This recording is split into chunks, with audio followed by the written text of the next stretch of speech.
पवित्र धामों में रावल की नियुक्ति कौन करता है, इसके लिए क्या मानक होते हैं, उनको कितना मानदेय मिलता है। टिहरी राज परिवार केरल के त्रावणकोर राज परिवार से सहयोग लेता था। जहां बद्रीनाथ के पुजारी केरल से आते हैं, वहीं केदारनाथ के पुजारी कर्नाटक से आते हैं। कि गंगोत्री और यमुनोत्री धाम के पुजारी उत्तराखंड से ही आते हैं। लेकिन 1939 में बीकेटीसी बनने के बाद इस काम में टिहरी राज परिवार का हस्तक्षेप समाप्त हो गया है। महाभारत कालीन एक मान्यता यह भी है कि इसी स्थान पर पांडवों ने अपने पितरों का पिंडदान किया था। कि बद्रीनाथ मंदिर का निर्माण 7वीं शताब्दी के आसपास होने के प्रमाण मिलते हैं। इस समय हिमालय में स्थित सनातन धर्म के प्रमुख तीर्थ स्थलों बद्रीनाथ, केदारनाथ के साथ ही गंगोत्री और यमुनोत्री मंदिर को समर्पित 4 धाम यात्रा संचालित हो रही है। इसमें केदारनाथ और बद्रीनाथ मंदिर में पूजा प्रबंधन की जिम्मेदारी सीधे तौर पर बीकेटीसी यानी बद्रीनाथ केदारनाथ टेम्पल कमेटी के द्वारा उठाई जाती है। इन दोनों ही तीर्थ स्थलों में पूजा पाठ मुख्य तौर पर आदि गुरु शंकराचार्य की परंपरा से आने वाले दक्षिण भारत के रावल ब्राह्मणों के द्वारा संपन्न कराई जाती है। अब आपके मन में सवाल उठ रहा होगा कि इन पवित्र धामों में रावल की नियुक्ति कौन करता है, इसके लिए क्या मानक होते हैं, उनको कितना मानदेय मिलता है, साथ ही रावल जी के लिए किस तरह की कोड ऑफ कंडक्ट यानी कि आचार संहिता जरूरी है। तो चलिए आपको आज इन बातों की विस्तार से जानकारी देते हैं।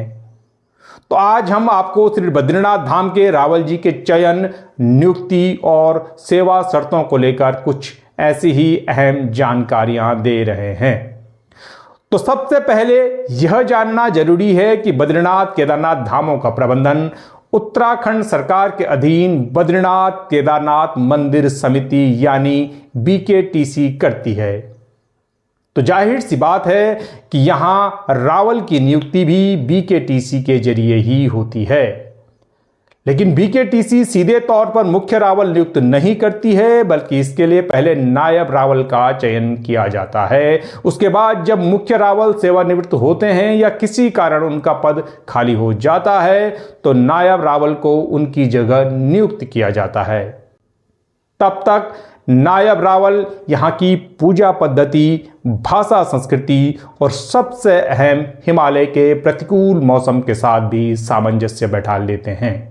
बद्रीनाथ धाम में रावल और नायब रावल आदि गुरु शंकराचार्य की परंपरा यानी कि उसी परिवार से आते हैं।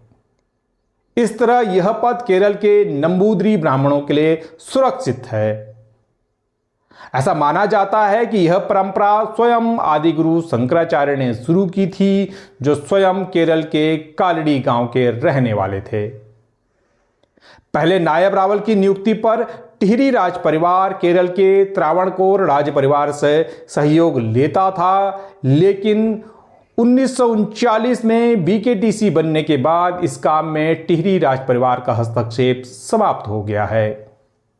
साल 2024 में भी जब मुख्य रावल ईश्वरी प्रसाद नंबूदरी ने 40 वर्ष की उम्र में सेवानिवृत्ति होने की इच्छा जाहिर की, तो मंदिर कमेटी ने नायब रावल अमरनाथ नंबूदरी को मुख्य रावल बनाते हुए नए नायब रावल चयन के लिए केरल के 2 प्रमुख अखबारों मलयालम मनोरमा और मातृभूमि में विज्ञापन देकर आवेदकों से आवेदन मांगे।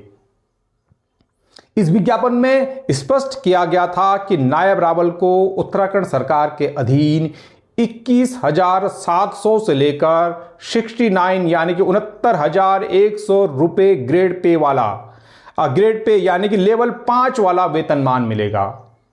साथ ही उन्हें धाम में रहने खाने की सुविधाएं दी जाएंगी। इसके लिए आयु सीमा 21 से 42 साल के बीच होनी जरूरी है। आवश्यक शर्तों के अनुसार आवेदक का प्रतिष्ठित नंबूदरी ब्राह्मण परिवार से होना जरूरी है। इस पद के लिए उन्हें संस्कृत भाषा के साथ ही तंत्र पूजा और विष्णु पूजा की भी जानकारी होनी जरूरी है। साथ ही चयनित व्यक्ति को वेदांत चरित्र का भी प्रमाण पत्र प्रस्तुत करना होगा। आवेदक के खिलाफ किसी भी तरह का आपराधिक मुकदमा दर्ज नहीं होना चाहिए। साथ ही उनके लिए पद पर बने रहने तक अविवाहित रहने की भी शर्त होती है।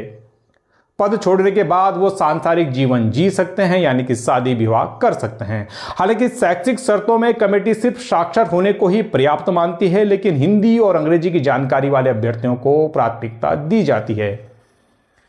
तो इसी तरह नायब रावल जब बाद में मुख्य रावल बनते हैं तो उन्हें रावल वाला वेतनमान मिलता है, लेकिन मुख्य रावल को इसके अलावा मंदिर गर्भगृह में होने वाली विशेष पूजा से भी एक निश्चित अंश में दक्षिणा दस्तूर मिलती है।